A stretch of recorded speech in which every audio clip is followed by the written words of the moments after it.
Hi everyone, Q&A Friday. Today's question is, why are there so many variations of signs?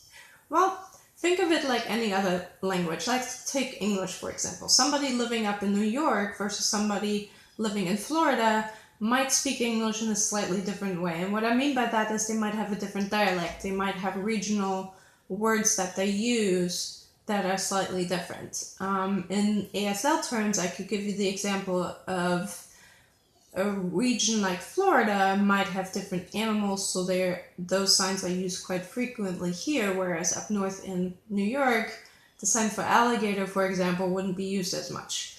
That's just one simple example. Another example is there are simply variations in signs altogether. The word rabbit can be signed like this or this. And then there's also the sign for turtle. I've also seen it sea turtle, so it can be a generalized term, it can be a very specific term, it can be dependent on the region that you're in. I like to think of it as different dialects of different areas. So when you're learning ASL, always keep in mind that there might be another version used of the particular signs that you're using, depending on where you're going.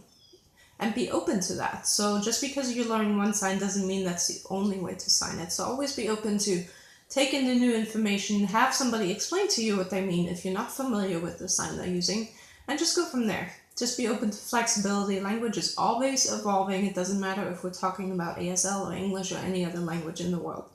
So try to approach it that way. I hope that makes sense. I hope you can see the different nuances in each language and how that also relates to ASL. And let me know if you have any further questions you want me to address in the weeks to come. Talk to you then. Happy signing!